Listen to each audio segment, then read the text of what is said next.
Welcome to the Data Movement. I'm Paul Langston, and on this episode, I'm talking to Iman Anvari, the Director of Advanced Technology here at Seagate. We're going to be diving into context, memory, and storage for enterprise AI systems. Let's get into it.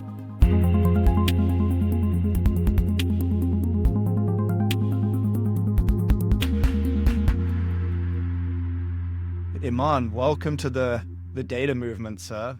You're kind of one of my go-to guys when I have like a question about what's going on in the industry around us. So I'm super excited to spend some time with you today. Why don't you kind of just give me a really quick recap around your journey at Seagate and kind of where you've come from and what you kind of focused on today. Yeah, I mean, Seagate has been amazing. I've been very lucky with my career at Seagate. Couldn't ask for more. I've been here for more than a decade now. So many different roles, and in each one of them, I learned something new. I started as a solutions architect or a systems engineer, I guess, back then, and kind of like, work on many different projects, just building exabyte scale storage for other companies. It's one of those challenges that you learn so much, not just on the technical side, but also from a business side and everything around it. And so I spent quite a bit of time there. And then I built and managed a team for a while. But for me, I'm a product guy, and I'm very passionate about building and innovating products. So that kind of naturally got me into product management for a while. And kind of along the same route, in the last couple of years, I've been running the advanced technology team, which for me, it's my dream job. We're focusing on what's coming next 3, 5, 7 years and really trying to figure out how do we innovate and position storage and Seagate for what's coming. And it's just so much thinking, so much researching, so much working with smart folks like yourself. So I'm just happy to be here and learning. Yeah, that horizon is so interesting. Like the 5 to 7 year kind of horizon as you're thinking about, technology and how things are evolving and the pace, right, that things are evolving, especially at the moment, right? It feels like we're truly like something seismic, something big is kind of happening in the technology space at the moment. Like, how do you think about that? Back when I had hair and I went to grad school, I was focusing on robots and autonomous vehicles, right? And I was dabbling with neural networks back then. And I reflect on this every few days actually, which is might be too much, but it's very interesting because I look back, and back then all of that technology was being talked. Like, I think neural nets actually has been around for more than maybe like 100 years now from a concept perspective, but they were not production ready, right? They were used in some use cases, but they were not really something that you would think to put in a robot. And then now you get up every day, and I'm very passionate about robots and automation and autonomy and all of that. And I see that this is becoming a reality. It's something that I thought would be happening maybe 30 years from now. Now it's like happening and progressing every day. So just I feel like we're at this inflection point that our lives are not going to be the same before and after this period of time. So yeah, I mean, even for me, I'm trying to stay on top, right? And I think a lot of folks do the same, but just being able to see where this technology goes and being able to shape it, that's what gets me excited and nervous sometimes even. The robotics thing is really interesting at the moment, especially coming out of GTC. You were there, right? Yes. What were kind of some of the kind of, the emerging trends or things that you learned at that show about robotics? I usually think about these things in an architecture, right? So kind of like what's underneath and what's kind of like the end goal. And for me, I feel like the ultimate end goal is that to have a robot that can actually fold laundry for us. And That's the dream. Pair sock as well, especially when you have kids. Sock yes, pair. there you go. I say that as a jest, but at the same time, it's truly a hard goal for a robot, right? To have a Mm. robot in your home that you trust and it can do things Yeah. autonomously and it can be flexible enough that can go and fold laundry, for example, right? And I'm Mm. giving like this like example, but there are like many different things about robots or different use cases, I would say. But kind of like back to GTC, there were two tiers that really were focused on robotics and robots. And the two tiers are like, one is the fundamental hardware, right? Like you need a hardware that can do things, right? And I think over the past 20 years, if you look at companies like Boston Dynamics, Mhm. they've spent a lot of research time on making it work, making the body of the robot a humanoid work, right? And I think we're closer than ever to have a robot that can be programmed to do very meaningful things. Mhm. But the other part of this is the autonomy, and I think that's where the whole agentic AI comes in, right? And when I reflect back to GTC, you could see that the focus was agentic AI. Mm. How do you deploy this at different scales and in different places, right? And what do you Mm. need to get there? But you could already see so many robotic companies becoming more of a reality, showing demos that actually worked. Mm. Even like surgery robots, right? Surgery robots today, like if you look at Da Vinci robot, it's very, it's designed for precision, right? Because you don't want surgery to go wrong, if you will. But at the same time, the future, the idea is that maybe you have robot or AI assisted surgeries, and they were already showcasing some of this. Mm. So, yeah, I mean, it's just mind blowing to see where we're going and what's happening. But at the same time, it just gets me so excited. I mean, for me, robotics is the center of all of this because it hardware and software and infrastructure comes together in that one package. The robotics thing's really interesting because you have a bunch of different technologies converging in order to be able to execute that. And one of them is like sensors, right? Video sensors is Right? ingesting the video sensor in order to understand the context of its environment. Um, Absolutely. and we talk about data on this show. Video is, just a really big data stream that the Yeah. computing architecture that underpins the robot has to ingest and process and make sense of and store. Like, how do you think about that? Any system that has to run autonomously, which robot is again like the best example of it, right? It needs it as you mentioned, it needs all the inputs, and we have video, we have like radar, lidar, right? Like different data points that they all come together. And a great example of this is an autonomous vehicle, right? An autonomous vehicle Mm. is technically a robot that's Mm. ingesting terabytes of data per hour just to be able to make decisions on the fly, right? So Mm. as somebody who's been in the data industry for many years, video has always been at the forefront of data capacity and data streams. That's always like the challenge you try to solve because Mhm. it's like so big and the quality keeps going up and the number of cameras keeps going Right. up. So, I mean, generally, when I think about robotics, I think that's actually one of the biggest problems that a robotics engineer now has to solve, that you have all this video stream coming in. What do you do with Mm. it? Right? Where do you process it? Where do you make decisions? Where do you save it? So it's Mhm. it all like every time I try to, in my mind at least, right? And this is maybe what, like I've been trained to do this, right? But when I think about these architectures, it all comes down to that data infrastructure and how do you approach Mhm. it for that specific problem, right? Yeah, it's like the mechanics of the robot, like the Yeah, physical aspect of the robot is one of engineering course. challenge. The other Yeah, engineering challenge to me seems to be the data and the computing and storage stack absolutely. underneath it. It seems like a huge challenge when delivering at a scale, right? So I go Yes. back to our like sock pairing or laundry robot in your Hmm. home, like the core assistant at some point, which seems like an inevitability. And it's like Yes. how does the uh, computing architecture catch up to that level of scale? What's your perspective on what needs to evolve?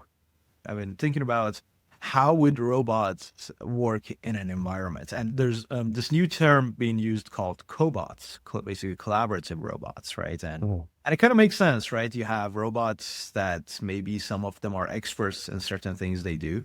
And as you mentioned, that could be logical or that could be physical. Maybe you have a robot. Now, this might not be in your home necessarily, but in a factory floor that you have different needs. You have a robot that can deal with conveyor belt stuff and a robot that can actually go and grab something from a container, if you will, right? So like there are two different use cases. For one, maybe you need the arm. For the other one, you need the suction cup. So that's kind of like the mechanical side of it. But then how do you connect all of this together, right? How do you make sure a cobot is this entity that can think together and work Mhm. together and kind of like achieve that goal? And I've been thinking about the architecture and the deployment model, and I think this is where the trade-offs become real. Like, do you fit everything in one all can do robot, or do you have many specialist robots with this like brain, which I call it like an edge micro data center that kind of like Mhm. has your infrastructure, right? You have like Yeah. GPUs in there, you have CPUs, you have compute storage, and then the data from all of this gets there, gets processed locally, is still pretty fast, and then, like Mhm. gets them to the robots. So you have a level of autonomy within those robots, and then you kind of like layer on a second level of autonomy on Mhm. that micro data center. And Mhm. I truly believe like that's going to be kind of like the architecture that's going to work at least in the next few years, because there's Mhm. like when you look at the trajectory of the hardware, I think more and more is being like kind of smaller, right? Like becoming smaller or shrinking down to fit inside a robot, but it doesn't necessarily mean that that's enough to achieve a certain goal. Again, it becomes like an infrastructure problem that you have to solve Yeah. and figure out the trade-offs, weights, power, all of that. Yeah. So tell me more about the micro data center. It's like in my head, it conjures up a certain image, which is probably not accurate, but it's like, but it's about proximity, right? It's proximity to where the data It is is. being streamed, processed, right? As opposed to Correct. massive kind of centralized exabyte scale data center. Unpack the kind of the problem with a really like hyper local robotic Sure. application like the one we were just describing, and then the infrastructure needed to support it. I can actually maybe give you a silly example. This is something that Mm. I've been trying at my own house, right? And it's applicable to any of these architectures. But so I had an old robot, and it doesn't have a lot of compute on it, right? So it's pretty old. And I was thinking about, okay, how do I actually make this robot agentic, where it Mm. can think and do things? And my I didn't have a like a the crazy end goal. For me, the end goal was that can I keep my cats pretty entertained with this robot, but I wanted to be more autonomous. Yeah. And it was a good way for me to try some of the new technologies we've been working on actually. So over the past couple of years, really my focus has been edge AI and bringing everything down Mhm. closer to the edge, right? And as you mentioned, it becomes very important when you have to make decisions fast, Mm. because physics is still physics, right? If you need to send something even through fiber to the cloud, you have to pay for that round trip and it needs to go there and come back, right? Which is fine. It works for certain use cases. But for something like robots, you probably don't want that round trip latency. So you want it to be close to the robot, to the user, and you want the decision to happen very fast. Mhm. Uh, for example, in our own factory, we have a rule of like 2 seconds. That if you need to make a decision within 2 seconds, you probably don't send it to cloud and back. You have to make that Mm. decision locally. So, Mm. kind of like back to the example, was that we've been working on edge AI devices where you can Mm. bring agentic AI to the edge and be able to kind of like load it and make it run without any internet connection. Now, you could connect it to internet if you wanted to, right? We don't stop you from doing that, but the idea is that if power goes out, you have a backup power. If internet goes out, you're not reliant on that. So this Mm. idea of micro edge data center is that you have these building blocks which I call AGI devices, right? And you could use one of them, five of them, 10 of them, right? You're not building a full data center, but you still have a small building block that you could host your agents on. And Mm. you're Is this in the home, by the way, or is it less Yeah, I mean, I'm localized. right now. It's in my garage. I'm actually hosting it in my home, but it could be anywhere, right? So I think I'm using one building block because that's enough Yeah, for my silly use case. But yeah. in a more factory environment or industrial environment, you might use five of them. So it's really in a spectrum, right? When I think about edge, is in a spectrum where it could be your house, or it could be a factory, or it could Mm, be a farm, right? Like it mm, really depends. But the whole idea is that it's far away from a big data center and you need to make decisions fast. And this is mhm. where edge AI and the edge micro data center idea comes into play, where you have many sensors, you have many robots, and they all talk to this mothership of sorts, right? And they Yeah. can make decisions.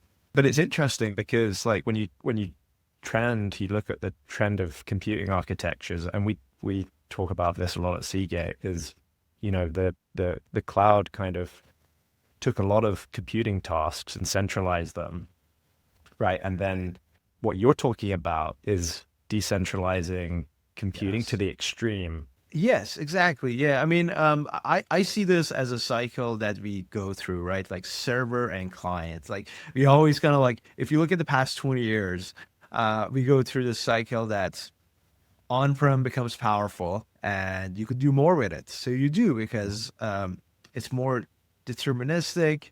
But I think, generally the architecture has always been hybrid. It's just a matter of the availability of resources.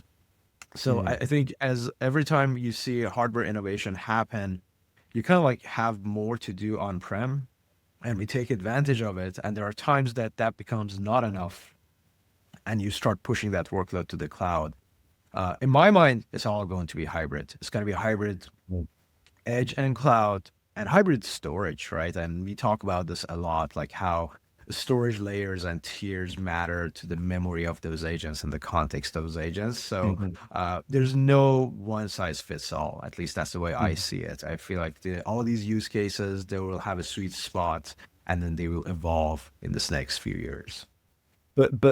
For the robotics use case specifically, because of the data life cycle and where the processing needs to happen for that specific use case, then that hybrid model is so critical, right? In For managing the sure. data across the life cycle. Um, you just mentioned context, right? Yes. Context. Can you unpack what that means for us? Yeah, that's my favorite topic nowadays. Maybe me and you actually we talk about it quite a bit. Yeah, we talk Uh, about this a lot.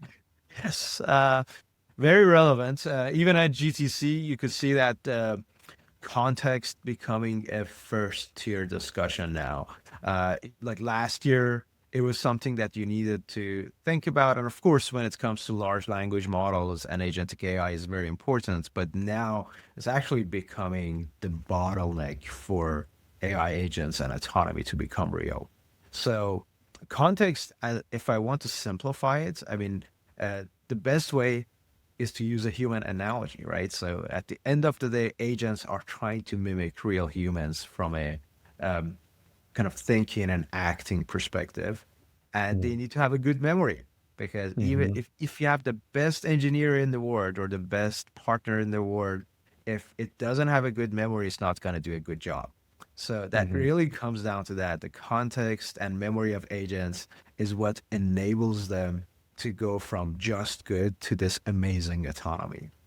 Mm, And it's inherently a storage problem because that context needs to be stored somewhere. It needs to mm, be accessible and it needs to be searchable. And that agent should be able to look at that and find the information it needs in as little time as possible. So, mm-hmm.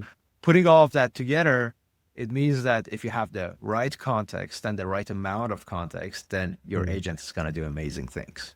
But if Yeah. you feed it garbage, it's just going to give you garbage, right? That's, Yeah. And yeah, it's so interesting thinking about this as like because we're more and more we're using kind of chatbots and agents, and hmm, there's a high degree of human intervention, like the human is prompting the that's right. experience with the AI. And so you can see firsthand, when you're prompting and you've already told it something and it kind of forgets, or there's there's an issue with the user experience, you can see it, right? Yes. And then you can kind of course correct it because you're managing the interaction. And so that, for me, that's how I kind of, visualize this idea of context. But then when you think about agentic AI, where you're trusting the AI and there's minimal, if no human intervention, and you think about doing that at scale, and then you're handing over operational tasks in an enterprise, Yes. potentially mission critical enterprise tasks, then the idea of context and inherently data is Hmm. so critical, right? The way I think about it is that at the end of the day, large language models, which are the core of agentic AI, right? Like that's still the brain. They're Mm, stochastic, right? They're by design not deterministic. So as you mm, mentioned, if you want to delegate a work to them, um, and even humans are probably stochastics, right? But if you want to delegate, you want to delegate it to somebody that you know they will do a good job 9 out of 10 times, right? And of course, the mm. more critical that task is, you want that percentage to go higher. Now, there are different ways to ground and control these agents without kind of like being there and chatting with them. And you mentioned, right, like as you're using a chatbot, you could totally see if you give it bad Mm. information, it goes off the rails. And sometimes Mm. you have to even start over, right? You have to like remove everything and Yeah, say, or yeah, it's trying to over it's there. trying to synthesize, it's trying to fill in the Yes, gaps, like where it's missing like context, it's trying to right, do its best to fill in the gaps because correct. I guess it doesn't want to go further back, because it must have some, this is my assumption, there must be some parameters that have been set in the back end to stop it going because it has the data, right? Because I've fed it to the data before. So either it's just not going back far enough in time to go and retrieve that because of some, I don't know, cost parameters or something that's going on that's preventing it That's an from interesting one. Yeah, yeah. So that's actually a known problem with LLM. So there's a benchmark called Haystack. And the whole idea is that can you find that needle in a haystack, right? So if you give it a Mm, lot of stuff, right, can you go back and find that specific thing that mhm, you asked 20 minutes ago, 2 hours ago, right? And mm, if you look at the new models, the LLMs, there actually is quite a bit of focus on making this better and kind of like getting better at finding that. But even if that happens, that only applies to the active context, right? The hot one right. that's in memory and it's like Mm, sitting there, right? But what if that agent has to think about what happened 2 weeks ago? That's not going to be mm, there, right? And mm, and that's where this whole the idea of this tiered context where you have a short-term memory, just like mm, humans, and a long-term mhm, memory. The short-term memory is right there. You just have to get better at retrieving it. And then this long-term memory is not there. You have to dig for it. You have to spend energy. Even when I need to think about something from 20 years ago, right? I have to mhm, kind of like, close my eyes. And then as older I'm getting, it's getting harder. But mm, but I have to kind of like dig for it and go back and really try to find that information. So exact same architecture applies to agents. So the question becomes how do we as an industry make it easier for these agents to retrieve that data and mhm. make that data available to them, right? And I think that's like the baseline as a storage company and a storage guy. I see so much data being thrown out that we always think Mhm. about it, right? Like in the past 10 years, I think me and you probably talked about this more than 10 times that the data that you're throwing out today might be super beneficial in 5 years. You Mm, just don't know about it, right? And mhm. that's kind of like the baseline. And then how do you make that searchable and indexable and Yeah, easy for that agent to retrieve? That's the problem everybody's trying to solve. yeah. I even think like 5 years, yes, true, I agree. But also like 2 weeks or like a month, Yes, right? for If sure. if if Yeah. you have it, if you have this kind of long context window with lots Yeah, of absolutely. turns and that you're taking in the workflow that Hmm. you're interacting with the AI, even a piece of data or a piece of context from a month ago, um, if the underlying architecture isn't built to enable retrieval of that data, then that's going to have an impact on outcome, right? And so 100%. it Yeah. strikes me that uh, this is fundamentally shifting the way data gets tiered or needs to get tiered, but it strikes me that storage is becoming more active because of this workflow, and the lines between like the way the industry defines memory components of that tier and the way Right. that the industry has defined storage and that kind of tier within the architecture are becoming increasingly blurred. They are, yeah, absolutely. Yeah. I mean, I feel like the general storage pyramid, which starts with the fast and small storage to the bottom of like at the top, and then very slow and big storage to the bottom, still applies. But as you mentioned, the workloads are changing. We're going from just these applications that they would query the storage to these long living agents. They're running, Mm. they're thinking, they're deciding what they need in the moment. We don't tell them go fetch this data. I mean, we might if it's like human in the loop, right? But if you're doing a full Right. autonomous loop, they Mm. decide.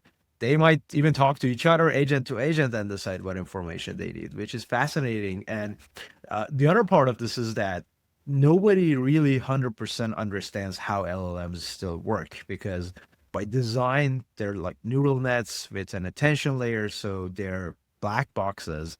And you see, even Anthropic is doing research on how do they behave? How do they decide to respond to you, right? So we don't know. And when we don't know, we Mm. don't know how to design for it. So it Mm. becomes this chicken and the egg problem of how do you give them the memory they need. And when like I was thinking about this a couple of days ago, Paul. I'm like, it's a simple problem. You have to give them the context they need when they want it, right? Like that's it. Mm. But how do you Mhm. achieve that, right? And that's Yeah. that's that's really the big problem. Like, how do you tier it up and down, and how do you save everything, and how do you index it? What formats do you need, right? All of that. I think those are the constraints for a storage and memory design for agents. It strikes me that the way that things have played out with large language model development is there are a few companies that have led the charge, right? That have at Mm, the frontier of large 100%. true large language models. And so you mentioned earlier is a like when it comes to agentic AI, agentic systems, automated systems in the enterprise, it strikes me that those language models will be licensed rather than developed, maybe licensed for adaptation for specific Hmm. use cases and industry workflows in the enterprise. And so how those get deployed at scale, right, in those very specific agent use cases, IT service, for example, service Right. desk, a lot of it, a lot of the kind of uniqueness of how that agent gets activated and deployed is based on the context, right? The proprietary 100%. data sets that Hmm. the agent and the LLM adaptation is fed. I would argue that the customization of the personality of agents primarily comes from the context. Mm. So if you think about LLMs, so nowadays we talk about harness engineering. What is a harness? A harness is everything that goes around the LLM to make it behave a certain way, right? So it could be it's the system prompt, it's the tools that it can use, it's the guardrails that it has, all the like skills and Claude code, for example. These are all part of a harness that somebody builds to make an LLM an agent that actually achieves a goal for you, right? Because that's what we want. I mean, everything we do today is cool, but Mm. unless it's solving a problem for you and it's delivering that return on investment long term, it's just a toy or a demo, right? So to Mhm. turn it into a product, you really need to show that ROI and measure it. And in order to get there, this agent has to be customized, and context is the first thing you start with. You give it the system prompt, you tell it what tools it has access to, where it lives, right? Is you're in a factory or in a home? What are you trying to achieve? What are your goals? So it's really the core. That memory is what makes that LLM an agent and a personality.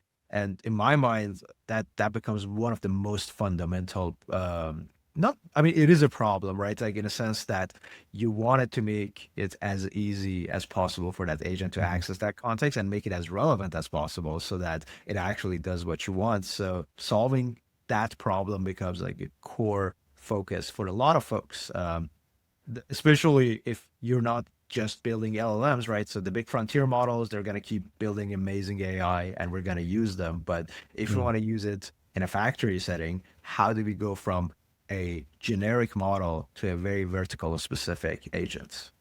If I work for an enterprise organization today, I'm listening to this and I'm thinking, okay, what, like, I'm thinking about my AI strategy long term. What are some of the things that I should be thinking about as I kind of map out that roadmap? So the way I would approach that or answer that is that like we got to go back to fundamentals. Mm. We know things are going to change. We know LLMs are going to get better. Hardware is probably going to get better, but the core problem remains the same. That if you don't have the right data and the right context, you're still gonna have a problem. So if I was building an enterprise or just like thinking about my IT strategy or enterprise strategy in the next few years, my focus would be how do I collect relevant data, keep it clean. I mean, clean data is very important. Actually, that's like one of the hardest things, right? It's something that people don't love talking about it because it's not glamorous, but like making sure that your data is clean, has the right metadata, it's searchable, right? And easily accessible. And then you kind of like have this strategy of infrastructure that you could modularly plug in new types of databases and storage. So for example, today we focus a lot on graph database and vector database, two things that the agents use to grab information into their context. We didn't talk about these 2 years ago, right? So Mm. 2 years from now, it could be completely different. But if you have good data that can be transformed and you have a modular architecture or an infrastructure, then it's easy to adapt and enable your agents and the future of agentic AI in your environment. And I truly think that is the future. I mean, we're at a point that um, even personally, if I don't have 5 different agents doing something at any single time, I feel nervous. I'm underutilizing my agentic platforms.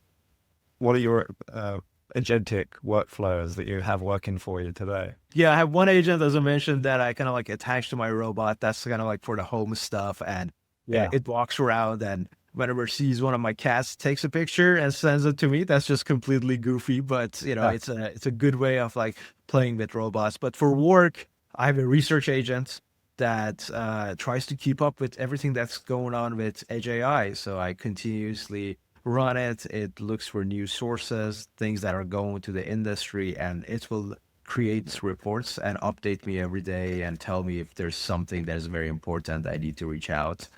I use agents for my all my scheduling now, which is great. That was like one of the pain points. We would get on a call and you're like, okay, can I do this? Now I use co-pilots and I'm like, okay, just go and find these, like block some calendar, and it does it Yeah. every day. It's amazing.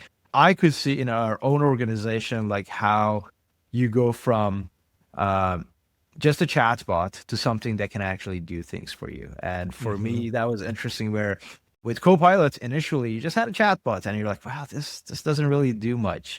But Mm. now it has access to all my data and it's Mm. amazing. I Yeah. can tell it, I basically tell it to go if an email comes in and they're looking for a specific time frame to meet, I don't want them to wait for me to check my email and figure it out. I have certain Mm. times allocated and it goes and makes sure that the topic is relevant. I kind of like set something in its context to say, okay, for these things, these are hot topics, schedule it right away. And it'll go and Mm. find a time that works for me and my team, and it will schedule it.